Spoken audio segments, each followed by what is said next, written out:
ओम शांति। 21 मार्च 2023 के ईश्वरीय महावाक्य पहले सुनते हैं मुरली के मुख्य पॉइंट्स। बाबा ने कहा, मेरा पार कोई पा नहीं सकता, इसलिए मैं खुद ही आकर अपना परिचय देता हूँ। अभी मैं इस ब्रह्मा तन में आया हुआ हूँ जो सबसे बड़ा भक्त था। तुम भी पहले भक्त थे। वास्तव में भक्त वारिस नहीं होते, लेकिन बाप ने आकर तुमको अपना वारिस बनाया है। तो तुम्हें बाप को याद कर अपना फर्स्ट क्लास वर्षा लेना है, सेकंड या थर्ड क्लास नहीं।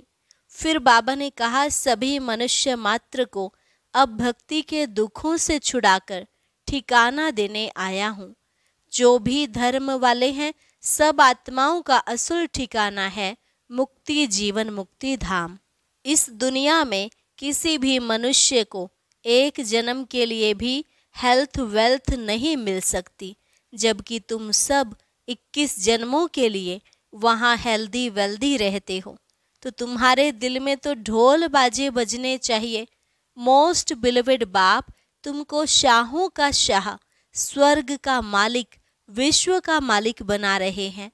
लेकिन जो अच्छे ज्ञान की धारणा करने वाले हैं, उन्हों को ही नशा चढ़ता है।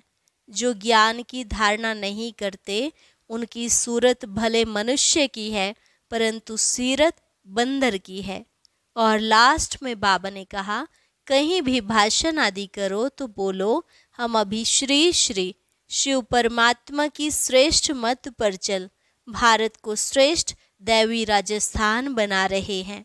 वही ज्ञान का सागर, आनंद का सागर है।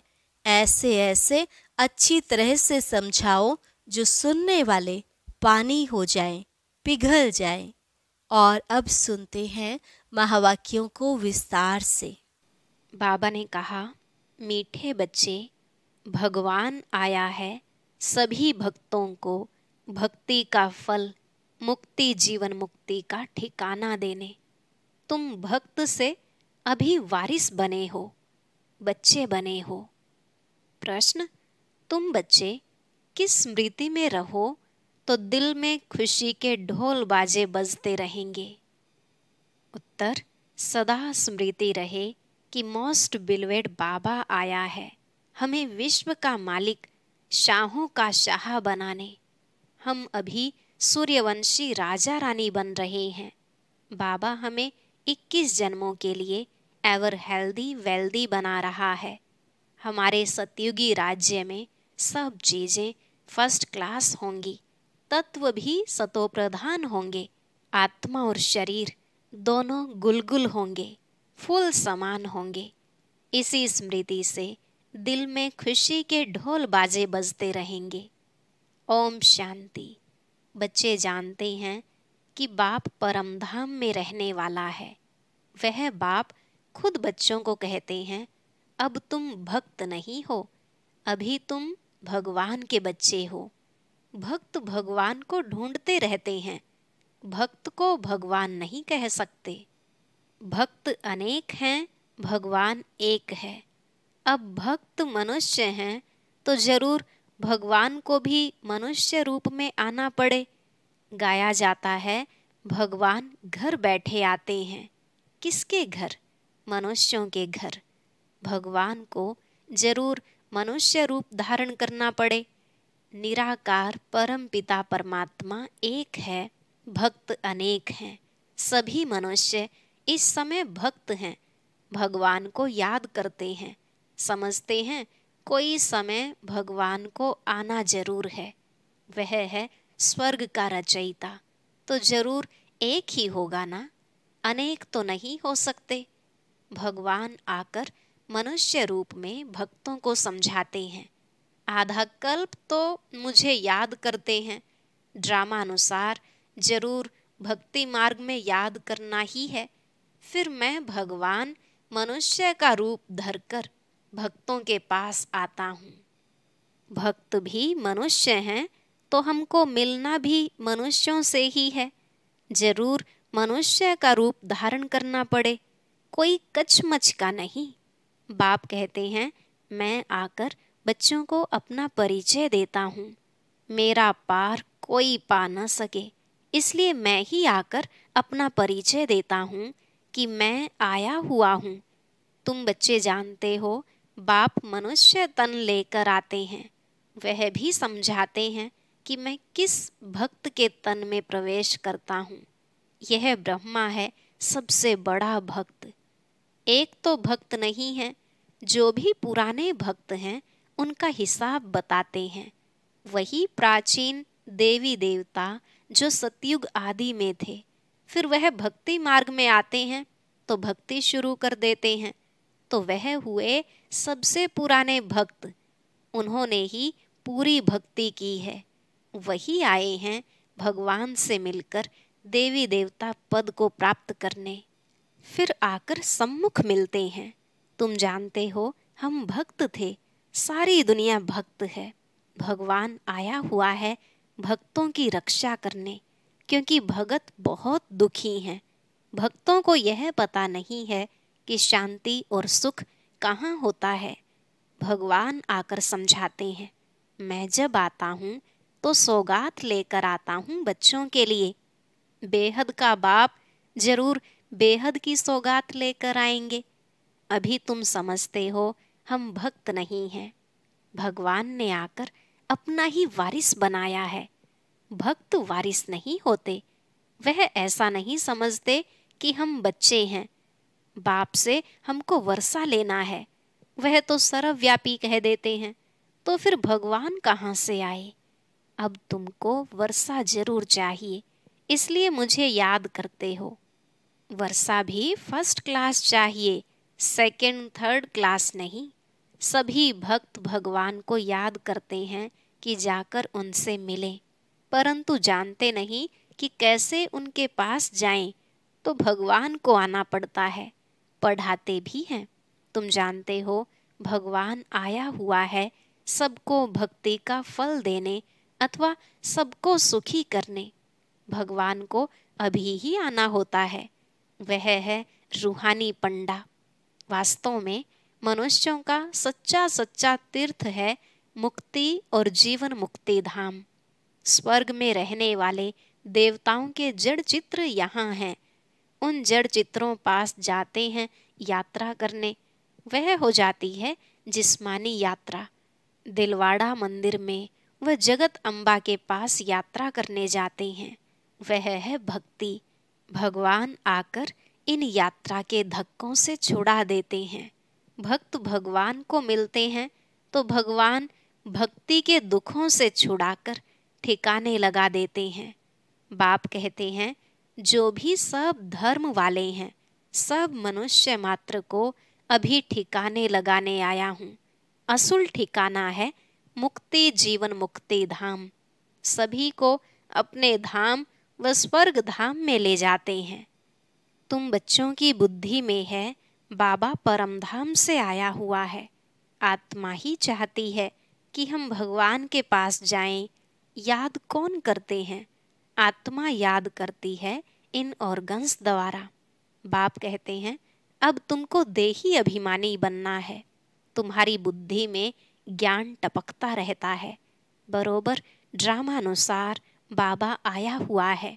बच्चों को रावण के दुख से छुड़ाकर अपने साथ ले जाएंगे। गाइड बनकर आए हैं। तुमको रूहानी तीर्थों पर जहाँ जाना है वहाँ से फिर लौट कर नहीं आना है। यहाँ तो है अल्पकाल के लिए जिस्मानी तीर्थ। यह जड़ तीर्थ बंद हो जाते हैं, फिर तुम सभी तीर्थों पर जाते हो। सच्चा तीर्थ एक है मुक्ति धाम, दूसरा है जीवन मुक्ति धाम। उन सभी तीर्थों पर जाने लिए भी भगत जिस्मानी तीर्थ करते रहते हैं। बरोबर जिस्मानी तीर्थ जन्म जन्मांतर करने बाद फिर उनसे छूटकर हम रूहानी तीर्थों पर चले जाएंगे। फिर यहाँ मृत्यु लोक में आना ही नहीं है। मुक्ति धाम में जाकर बैठेंगे। आना जाना बंद हो जाएगा। फिर स्वर्ग में जाएंगे तो वहाँ आना जाना होता रहेगा। स्वर्गवासी बन जाएंगे। तुम जानते हो कि बाबा हमको स्वर्गवासी बना रहे हैं। हम तैयारी करते हैं स्वर्ग में जाने की। दुनिया में तो किसको पता ही नहीं है, बिल्कुल बुद्धू हैं। शास्त्र आदि पढ़ने से भी कोई फायदा नहीं। अभी की भेंट में तो ऐसे ही कहेंगे, अल्पकाल के सुख को जरा सा कहेंगे। जास्ती मिठाई और थोड़ी मिठाई में फर्क तो है ना। अभी तुम समझते हो हम तो सूर्यवंशी राजा रानी बनते हैं। वह आशा रखते हैं बहुत धनवान बने। संपत्ति तो जरूर चाहिए, तब तो सुख होगा। संपत्ति के साथ फिर हेल्थ भी चाहिए। हेल्थ वेल्थ है तो सुख बहुत है। इस दुनिया में हेल्थ वेल्थ दोनों मिल नहीं सकती। एक जन्म के लिए एक मनुष्य के पास यह नहीं हो सकती। वहां तो तुम सब 21 जन्मों के लिए हेल्दी वेल्दी रहते हो। वहां तो अनादि आदि हर चीज की बहुत सस्ताई होगी। पैसे की तो दरकार ही नहीं होगी। पैसे बदले अशर्फियां देते होंगे और चीज फर्स्ट क्लास होगी। तत्व भी सतोप्रधान बन जाते तो उनसे माल भी बहुत अच्छे बनते होंगे। खाने आदि में कितना मजा होगा। अभी तुम्हारे दिल में ढोल बाजा बजना चाहिए। मोस्ट बिलवेड बाप आए हुए हैं। कहते हैं मैं तुम्हारा मोस्ट बिलवेड बाप हूँ। 63 जन्म तुमने याद किया है। जरूर बिलवेड है तब तो याद करते हैं ना। मनुष्यों को तो कुछ भी पता नहीं। बाबा हमको शाहों का शाह, स्वर्ग का मालिक, विश्व का मालिक बनाते हैं। देवी देवताएं विश्व के मालिक हैं ना, परंतु उन पर भी झूठे कलंक छोटेपन से ही लगा दिए हैं। कितनी झूठी बातें लगा दी हैं। माया बिल्कुल ही 100% नॉनसेंस बुद्धि बना देती है। यह भी ड्रामा का खेल है। तो अब मोस्ट बिलवेड बाप कहते हैं मुझे पूरा याद करो तो तुम्हारे पूरे विकर्म विनाश हो। गुलगुल बनो अर्थात फूल बनो। आत्मा गुलगुल होगी तो शरीर भी ऐसा अच्छा मिलेगा। तवमेव माता च पिता तवमेव, यह किसकी महिमा है। कुत्ते बिल्ली सब में ईश्वर है तो क्या उनको कहेंगे मात पिता। मनुष्यों की बुद्धि क्या बन पड़ी है। भबका कितना दिखाते हैं। इसको कहा जाता है माया का पंप। रावण के राज्य में मनुष्यों को नशा कितना है जानते कुछ भी नहीं। तुम्हारे में भी जो अच्छे ज्ञान की धारणा करने वाले हैं उन्हों को नशा चढ़ता है। ज्ञान की धारणा नहीं तो सूरत भल मनुष्य की है, परंतु सीरत बंदर की है। तुम बच्चे अब समझते हो हम श्रीमत पर चल भारत के मनुष्य मात्र को श्रेष्ठ दैवी गुणधारी बनाते हैं। अर्थात हम भारत को श्रेष्ठ दैवी राजस्थान बनाते हैं। जिसको यह नशा होगा वही ऐसे बोलेंगे। कहाँ भी भाषण करो तो बोलो हम श्री अर्थात श्रेष्ठ मत पर चल रहे हैं। भगवान है ज्ञान का सागर, आनंद का सागर, हम उनकी मत पर चल रहे हैं। यादव और कौरव दोनों हैं रावण की मत पर और हम पांडव हैं भगवान की श्रीमत पर। जीत भी हमारी है। श्री कृष्ण कोई स्वर्ग स्थापन नहीं करते हैं, भगवान बाप ही स्थापन करते हैं। हम भारत को श्रेष्ठ बनाते हैं और कोई भी ऐसे कह नहीं सकेगा कि हम ईश्वरीय मत पर हैं। हाँ, कहेंगे ईश्वर की प्रेरणा से करते हैं। बाप तो कहते हैं मैं इस तन में आकर मत देता हूँ। इसमें प्रेरणा की तो बात ही नहीं। तो पहले पहले निराकार की महिमा करनी चाहिए। वह मनुष्य सृष्टि का बीज रूप है, ज्ञान का सागर, सुख का सागर है। उनकी मत पर हम चलते हैं। वह हमारा बाप है, परम धाम में रहने वाला है, स्वर्ग का रचयिता है। जो जानता होगा वही महिमा करेगा। सारे सृष्टि को पावन बनाने वाला तो एक ही होना चाहिए, अनेक थोड़े ही होने चाहिए। तो सिवाय हमारे बाकी सब हैं रावण की मत पर। हम श्रीमत से भारत को फिर से दैवी राजस्थान बना रहे हैं। यह अनेक धर्म सभी विनाश होने हैं। हम जो बीके हैं हम सभी ने यह प्रैक्टिकल अनुभव किया हुआ है। हम प्रजापिता ब्रह्मा के बच्चे हैं, हो तुम भी, परंतु हम प्रैक्टिकल में अब हैं। फिर भक्ति मार्ग में गाया जाएगा, परमपिता परमात्मा ने ब्रह्मा द्वारा मनुष्य सृष्टि रची। वह समझते हैं शायद फट से देवता बन गए, परंतु नहीं, ब्रह्मा द्वारा पहले ब्राह्मण रचे, फिर वर्णों में ले आना चाहिए। कहानियां सुनाने व ड्रामा आदि से कोई फायदा नहीं, एकदम बाप की शिक्षा बतानी चाहिए। बाप हमको क्या कहते हैं? हे मीठे बच्चे, हे आत्माएं, सारी सभा में कहना चाहिए हम श्रीमत पर चल रहे हैं देवता बनने के लिए। वह हमको राजयोग सिखाते हैं। गीता का भगवान भी वह निराकार ही है, साकार में आते हैं। प्रजापिता ब्रह्मा के मुख से यह ब्राह्मण ब्राह्मणियां निकलते हैं। हम बीके हैं, परमपिता परमात्मा ने हमको ब्रह्मा मुख से रचा है। हम शिव बाबा के पोत्रे हैं। बीके का परिचय देना चाहिए। तुम भी सब आत्माएं शिव के पोत्रे प्रजापिता ब्रह्मा के बच्चे हो। अभी फिर से यह नई रचना हो रही है, ऐसे समझाना चाहिए। जो समझे बरोबर हम भी शिव के पोत्रे ब्रह्मा के बच्चे हैं। हम उनके बने हैं, इसलिए हमारा नाम है ब्रह्मा कुमार ब्रह्मा कुमारियां। कल्प पहले यह ब्राह्मण सो देवता, फिर क्षत्रिय वैश्य शूद्र बने थे, अब फिर ब्राह्मण बने हैं। ऐसे ऐसे अच्छी रीति चक्र का राज बुद्धि में बिठाना चाहिए। पहले तो बाप का पूरा परिचय देना चाहिए। बाप ने हमको सुनाया है, हम फिर तुमको सुनाते हैं। यह ड्रामा का चक्र कैसे फिरता है, चक्रवर्ती राजा कैसे बनना होता है, यह नॉलेज है। इसमें कोई हथियार पवार नहीं है। वर्ल्ड की हिस्ट्री ज्योग्राफी को तो जरूर मनुष्य ही जानेंगे ना। मनुष्य सृष्टि का चक्र कैसे फिरता है, यह जरूर जानना चाहिए। हम बाप से सुनते हैं तो चक्रवर्ती राजा बनते हैं। तुमको भी बेहद के बाप से सुख लेना है तो पुरुषार्थ करो। बेहद का बाप है ही स्वर्ग का रचयिता, उनसे बेहद का सुख मिलता है, तो क्यों नहीं बेहद के बाप को याद करना चाहिए। लौकिक बाप के वर्षे से राजी नहीं होते। हम बेहद के बाप से 21 जन्म सुख पाते हैं। बाकी तो सब है भक्ति मार्ग की सामग्री। तुम कहते हो शास्त्र आदि अनादि हैं, परंतु यह सब होते हुए भी अब तो कलयुग आकर हुआ है। दुनिया पतित बनती जाती है, फायदा तो कुछ भी नहीं हुआ है। अभी बाप खुद आए हैं, हम उनके पोत्रे ब्रह्मा के बच्चे ब्राह्मण हैं। वास्तव में तो वह तुम्हारा भी बाप है।